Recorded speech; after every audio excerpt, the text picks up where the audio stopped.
my girlfriend said, "It's simply dinner with my ex. Stop being so possessive." So I allowed it. Then I arrived at the same restaurant, with my own date. She wound up crying in the bathroom while her ex sat there confused.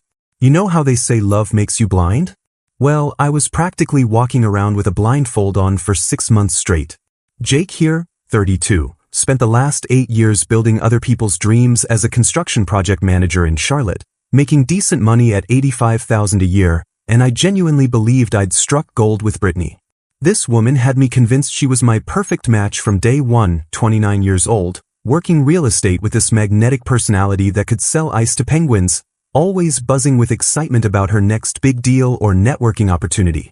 The woman could talk her way into anything, which I found attractive at first, but looking back, maybe that should have been my first red flag. See, Brittany had this ex-boyfriend Tyler who she claimed was just part of her professional network now, some commercial property broker she dated for 3 years before they broke up about 8 months ago. According to her, their breakup was mutual, no hard feelings, just two professionals who realized they were better as business partners than romantic ones. "Tyler and I understand the Charlotte real estate market better than anyone," she'd say whenever his name came up, which was practically every day. Her phone would buzz with texts from him about property deals, market trends, upcoming networking events at the fancy hotels uptown. She'd take these long calls with him, sometimes lasting an hour or more, supposedly discussing commercial listings and client referrals. I'd be sitting there watching Netflix while she paced around my apartment, voice animated as she talked about square footage and zoning regulations with her ex-boyfriend. At first, I tried to be the understanding guy, the secure boyfriend who doesn't get jealous over professional relationships. I mean, Charlotte's real estate scene is pretty tight-knit, especially in the commercial sector, so it made sense that agents and brokers would need to maintain connections. But something about their dynamic felt off to me, like there was this undercurrent of familiarity that went way beyond just business. The way she'd laugh at his jokes during their calls, how she'd immediately check her phone whenever it buzzed, thinking it might be Tyler with some urgent market update. When I finally brought up my concerns, trying to approach it diplomatically, Brittany completely flipped the script on me. "Jake, you're being incredibly controlling right now," she said, crossing her arms and giving me this look like I was some insecure child. "Tyler is one of the most connected commercial brokers in Charlotte. Do you have any idea how important these professional relationships are for my career? I can't just cut off valuable industry connections because my boyfriend feels threatened." The word threatened hit me like a punch to the gut because maybe that's exactly what I was feeling, but hearing it out loud made me question whether I was being reasonable or just jealous. She had this way of making me feel like the problem, like my discomfort with their boundaryless relationship was somehow a character flaw I needed to work on. "I'm not asking you to cut off professional connections," I tried to explain, but the constant texting, the long personal conversations, showing up to every networking event he'll be at, it just feels like more than business to me. But Brittany had an answer for everything. She'd pull up her phone and show me their text threads, pointing out how they discussed property listings and market conditions. "See? This is all professional, Jake. This is how the real estate industry works. If you can't handle dating someone with serious career ambitions and professional networks, maybe you should date someone in construction instead." That stung because she knew I respected her ambition, had always supported her career goals, but she was twisting my legitimate concerns into some kind of professional sabotage. The final straw came on a Monday evening when she announced, almost casually while we were making dinner, that she had plans to meet Tyler for dinner on Wednesday at some new uptown restaurant I'd been wanting to try. "It's this amazing opportunity," she explained, chopping vegetables with more enthusiasm than the conversation warranted. "Tyler heard about this commercial property development that might need residential real estate partnerships, and he wants to discuss how we could collaborate on it. This could be huge for both our careers." I set down my knife and looked at her. "A dinner meeting? Just the two of you? At a romantic restaurant uptown?" She immediately went defensive. "It's not romantic, Jake, it's business. God, do you hear yourself right now? You're making it sound like I'm planning some secret affair when I'm literally trying to advance my career through legitimate professional networking." I suggested maybe I could join them, even offered to pick up the check, said I'd love to learn more about the commercial side of real estate. But Brittany shut that down fast. "This is industry-specific stuff, Jake. You wouldn't understand the terminology, the market dynamics, the client relationships we'd be discussing. It would just be awkward for everyone involved. The way she said it made me feel like some outsider who couldn't possibly comprehend the sophisticated world of Charlotte real estate, like I was too simple-minded to grasp whatever complex business strategies she and Tyler needed to discuss over wine and candlelight. That night, lying in bed next to her, I stared at the ceiling wondering when exactly I'd become the villain in my own relationship, when expressing normal concerns about boundaries had somehow transformed me into this controlling, insecure guy who was holding back his girlfriend's professional success. That's when I decided I wasn't going to spend Wednesday night sitting at home like some pathetic puppy waiting for his owner to come back from her business meeting. Tuesday morning hit me with this wave of clarity that I hadn't felt in months, and I found myself scrolling through my contacts until I landed on Madison's name. Madison was 28, worked as an accounting consultant, and we'd had this thing about a year ago that never quite developed into anything serious because, honestly, the timing wasn't right for either of us. She was focused on building her client base, I was dealing with some family stuff, but we'd always maintained this easy friendship where we could grab coffee or dinner without any weird tension. So I called her up, and when she answered with that familiar warm laugh, I felt something I hadn't experienced in weeks, genuine excitement about spending time with someone. "Madison, hey, it's Jake," I said, suddenly realizing I hadn't thought through what I was going to say. "I know this is random, but would you be interested in checking out that new place uptown tomorrow night? I've been meaning to try it, and I could use some good company." She didn't hesitate for a second. "Are you kidding? I've been dying to go there ever since it opened. My coworker said their seafood is incredible." We set it up for 7:30, and for the first time in months, I was looking forward to a dinner that didn't involve walking on eggshells or defending my basic relationship concerns. Wednesday morning arrived, and I woke up to the sound of Brittany's alarm going off at 6:30, which was weird because she usually rolled out of bed around 8 on weekdays. I watched through half-closed eyes as she practically bounced toward the bathroom, more energetic than I'd seen her in weeks. "Big day today?" I mumbled, still trying to process why she was acting like Christmas morning. "Just want to look professional for tonight's meeting," she replied, but there was this undertone in her voice that didn't match the casual words. I heard the shower run for twice as long as usual, followed by the unmistakable sounds of extensive beauty preparation echoing from the bathroom. Hair dryer running, makeup containers clinking, the works. By the time she emerged, I was fully awake and making coffee, watching as she laid out her outfit with the precision of someone preparing for a job interview. She'd chosen this professional blazer that looked expensive, paired with what I could only describe as a strategically low-cut top underneath. "That's quite the business outfit," I commented, trying to keep my voice neutral. "I want to make a good impression," she said, spraying on this perfume I'd never smelled before, something more intense and alluring than her usual scent. "Tyler mentioned this could lead to some serious commercial partnerships, so I need to look the part." I watched her spend the next hour doing her hair and makeup with the kind of attention to detail I'd only seen her use for weddings or special occasions. This wasn't the quick 15-minute routine she did for her regular client meetings. This was a full production. Every curl was perfectly placed, every stroke of mascara applied with surgical precision. She kept checking herself in the mirror from different angles, adjusting her blazer to show just the right amount of that low-cut top, and I started to feel this knot forming in my stomach that had nothing to do with the coffee I was drinking.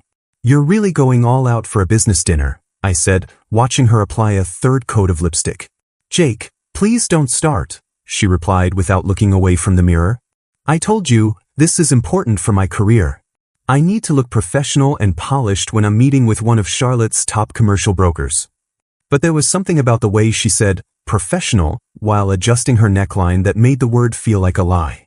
I'd seen Brittany prepare for actual business meetings before, and this wasn't it. This was the kind of preparation she used to do when we first started dating, when she wanted to impress me, when she wanted to look irresistible. As I watched her perfect her appearance for Tyler, I realized I hadn't seen her put this much effort into looking good for me in months. When I mentioned I had dinner plans too, just casually while she was packing her purse, her reaction was immediate and telling. "Oh, with who?" she asked, suddenly very interested in my evening plans despite having shown zero curiosity about my schedule for weeks. "Madison," I said simply, watching her face change. "You remember Madison, right? We're going to try that new place uptown." The color drained from her face so fast I thought she might actually pass out. "Madison?" As in Madison from accounting? The one you used to? She didn't finish the sentence, but we both knew what she was thinking. Yeah, that Madison, I confirmed. We're just catching up, trying some good food. Should be fun. Brittany stood there frozen for a moment, still holding her lipstick, and I could practically see the wheels turning in her head as she processed this information. For someone who'd spent months telling me that dinner with an ex was perfectly normal professional behavior, she looked remarkably uncomfortable with the idea of me doing the exact same thing. Walking into that uptown restaurant with Madison felt like stepping into a completely different world, one where I could actually breathe and enjoy someone's company without constantly analyzing every word or gesture. Madison looked incredible in this simple black dress that was elegant without trying too hard, and she was telling me this hilarious story about her client who tried to write off his entire Disney vacation as a business expense because he took one work call from Magic Kingdom. We were both laughing as the hostess led us to our table, and that's when I saw them, Brittany and Tyler, tucked away at this intimate corner table that was definitely not the kind of setup you choose for a professional meeting. My stomach dropped like I'd just stepped off a cliff, but I tried to keep my expression neutral as Madison continued her story, completely oblivious to the drama unfolding 20 feet away. Tyler looked exactly like I'd expected from Brittany's descriptions, tall, well-dressed in that polished way that screams successful real estate broker, perfect teeth, the kind of guy who probably drove a BMW and had strong opinions about wine pairings. But what caught my attention wasn't Tyler, it was watching Brittany in action, seeing her operate in what she claimed was purely professional mode. She was leaning across the table toward him, her hand resting on his forearm as she spoke, laughing at whatever commercial property wisdom he was sharing with this throaty giggle I recognized from our early dating days. Her body language was speaking fluent flirtation while her mouth was probably discussing square footage and market trends. Every few seconds, she'd toss her perfectly styled hair or adjust that blazer in a way that drew attention to the low-cut top underneath, and Tyler was eating it up like a man who hadn't had a proper meal in weeks. This was not how business dinners looked in my world, where handshakes were firm, conversations stayed focused, and nobody needed to lean in close enough to smell each other's cologne. Madison noticed my distraction and followed my gaze. "Oh wow, is that your girlfriend over there?" she asked quietly, her accounting consultant brain immediately picking up on the tension radiating from our table. "Yeah, that's Brittany," I said, trying to sound casual while my heart was pounding against my ribs. "She's having a business meeting with her ex." Madison raised an eyebrow but didn't say anything, which I appreciated because I was already feeling like enough of an idiot without having someone else point out how obvious this whole situation was. That's when Brittany looked up from whatever fascinating commercial property discussion she was having and made direct eye contact with me across the restaurant. Her face went through about 5 different emotions in the span of 2 seconds: surprise, panic, guilt, anger, and then this forced smile that looked like it was physically painful to maintain. I watched her say something quick to Tyler, who glanced over at our table with mild confusion, clearly wondering why his dinner companion had suddenly become distracted from their important business conversation. My phone buzzed almost immediately. "What are you doing here?" followed by, "This is so awkward," and then, "Can you please just leave?"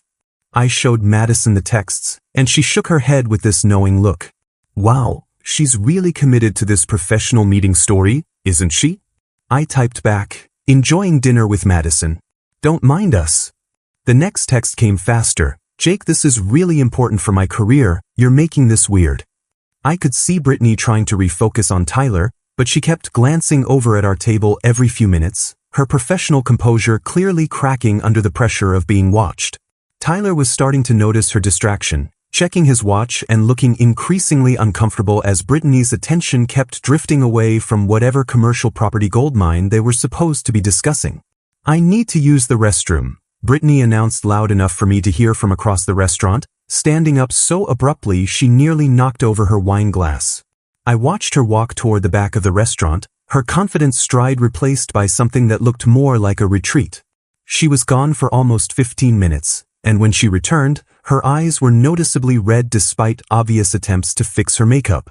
Tyler looked genuinely concerned when she sat back down, reaching across the table to touch her hand in what appeared to be a gesture of professional support.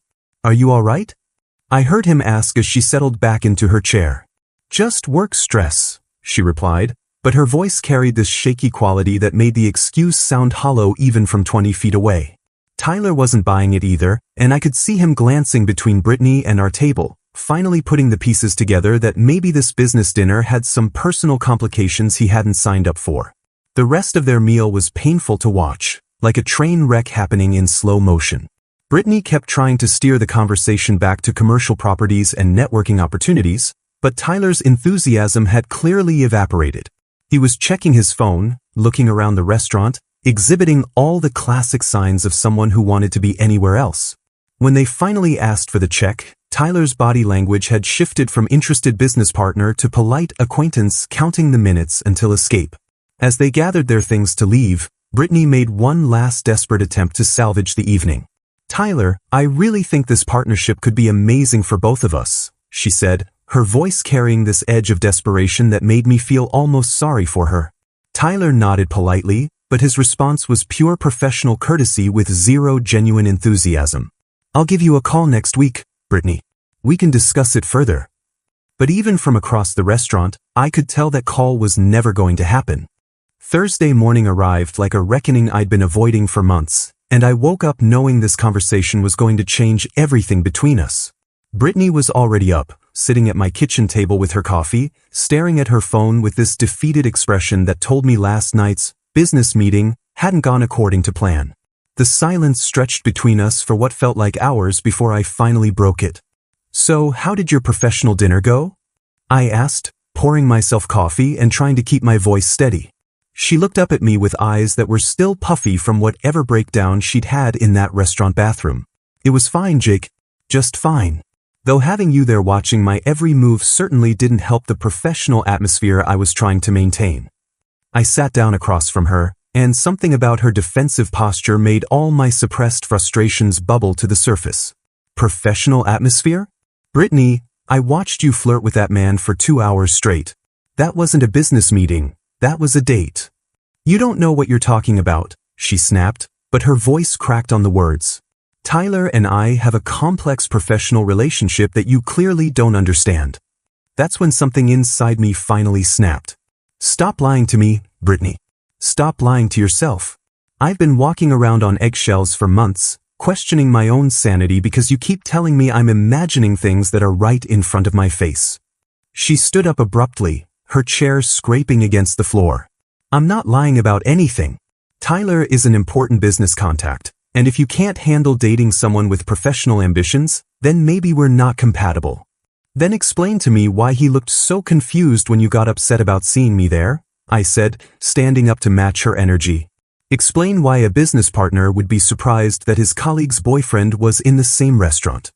Brittany's face went completely white, and for the first time in months, she had no quick comeback, no deflection, no way to flip this back on me. That silence told me everything I needed to know, but I pushed anyway because I was tired of living in this maze of half-truths and manipulation. "What exactly have you been telling Tyler about us, Brittany?" The question hung in the air like a loaded gun, and I watched as 6 months of carefully constructed lies started crumbling behind her eyes. "It's complicated, Jake." "Uncomplicated for me," I said, my voice deadly calm. "What does Tyler think about our relationship?" She sank back into her chair, and when she finally spoke, her voice was barely above a whisper. "He thinks we're not exclusive yet, that we're still figuring things out." The words hit me like a physical blow. 6 months. 6 months of thinking we were building something real while she was telling her ex-boyfriend that I was just some casual thing she hadn't committed to yet. "Are you kidding me right now?" I said, my voice rising despite my efforts to stay controlled. "We've been together for half a year, Brittany. We've talked about moving in together, meeting each other's families, planning vacations. What part of that sounds non-exclusive to you?" "Jake, please let me explain," she started, but I was way past explanations. "You kept him interested by making me invisible," I continued, the full scope of her deception finally crystallizing in my mind. "Every time he might have moved on, you dangled the possibility that you were still available. You manipulated both of us." She broke down then, tears streaming down her face as the truth finally came pouring out. "I needed those referrals, Jake. Tyler controls so much of the commercial property market in Charlotte. If I lost that connection, it would have destroyed my networking opportunities, my client base, everything I've worked for." So you used me as your safety net while you kept him as your backup plan? I said, feeling disgusted with myself for not seeing it sooner. Do you have any idea how sick that is? It wasn't supposed to go on this long, she sobbed. I was going to tell him eventually, but the timing was never right, and the business opportunities kept coming, and You just what?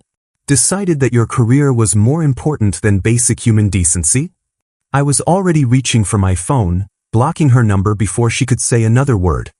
We're done, Brittany. Don't call me, don't text me, don't show up at my place. I never want to see you again.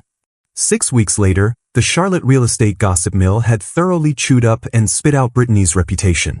Madison and I were officially dating, taking things slow but genuine this time, and she'd heard through her professional network that Tyler had figured out the truth about Brittany's relationship status pretty quickly after that disastrous dinner.